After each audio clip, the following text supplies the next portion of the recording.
You ever wonder, what if we could design the perfect society, right from scratch, one that's totally stable, completely just, and guided by nothing but pure reason?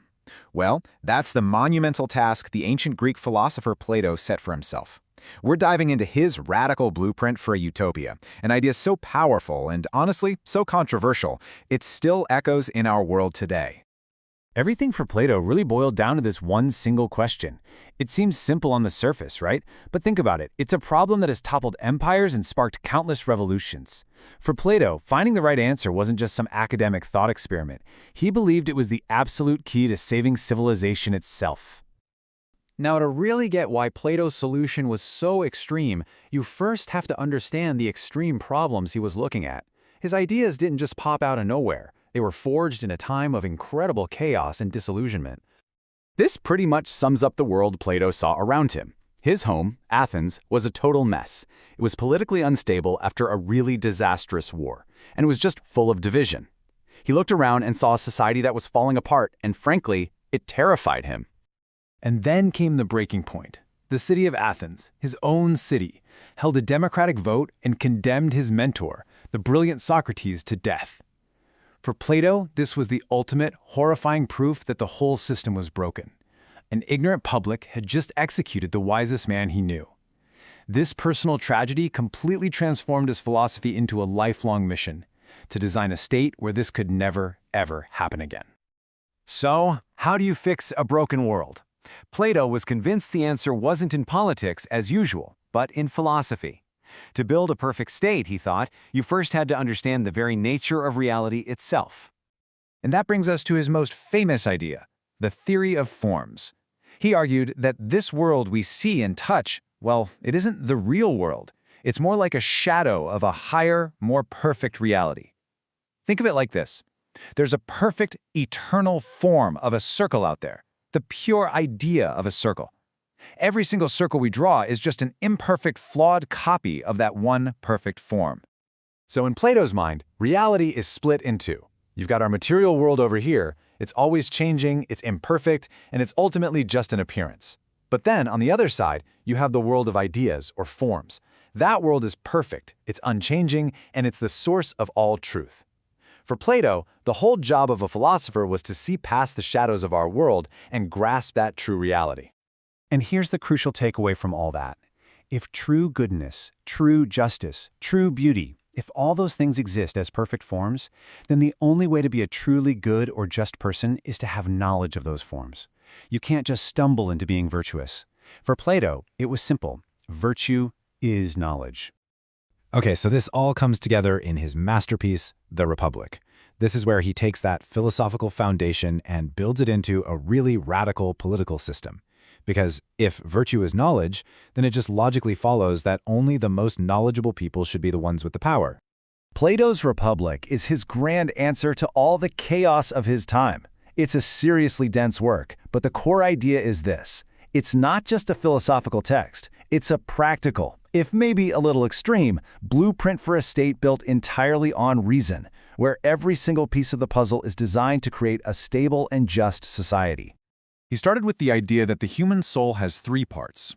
First, there's reason, which is what seeks wisdom. Then you've got spirit, which drives our courage and ambition. And finally, appetite, which covers all our basic desires for food, money, you name it. He then basically mapped this idea of the soul directly onto his ideal state. The wise, the people dominated by reason, they would be the rulers. The courageous, driven by their spirit, would be the soldiers. And everyone else, guided by their appetites, would be the laborers. And that brings us to his definition of justice, which is just beautifully simple, but so profound. For Plato, justice is this, to give one his due. But what does that actually mean in practice? It means creating this perfect social harmony, where every single person does the one job for which they are naturally the best fit. A laborer doesn't try to rule, and a ruler doesn't try to go farm. When every part of society is performing its proper function and not interfering with the others, that's when the state as a whole finally achieves justice. So, who gets to lead the state? The philosopher kings. And Plato used this fantastic analogy. He said the ruler is like a doctor for the state. Think about it. You wouldn't let a huge crowd vote on how to perform brain surgery, would you? No way. You'd want an expert. In exactly the same way, Plato argued that running a state requires expert knowledge, knowledge of the forms, not the shifting, incompetent opinions of the masses. So, to hold this all together, he proposed these really radical pillars. First, you'd have the elite philosopher kings in charge. Second, a massive state-controlled education system that would basically sift through the entire population to find and train these future rulers. And third, and this is the really shocking one, the guardian class, so the rulers and the soldiers, they would live communally. I'm talking no private property, no wealth, and even no traditional families. All of it to make sure their one and only loyalty was to the state. Now, as you can probably imagine, this vision of a perfect society was, and still is, incredibly controversial. I mean, it raises some really uncomfortable questions about freedom, about equality, and about the nature of power itself. You have to remember, Plato saw the Athenian democracy he lived in as just rule by the ignorant. He thought it was a system that relied on mere public opinion and was basically doomed to decay. His ideal state, on the other hand, would be ruled by the truly wise and governed by absolute truth. It was a complete and total rejection of the democratic ideals his city was literally founded on.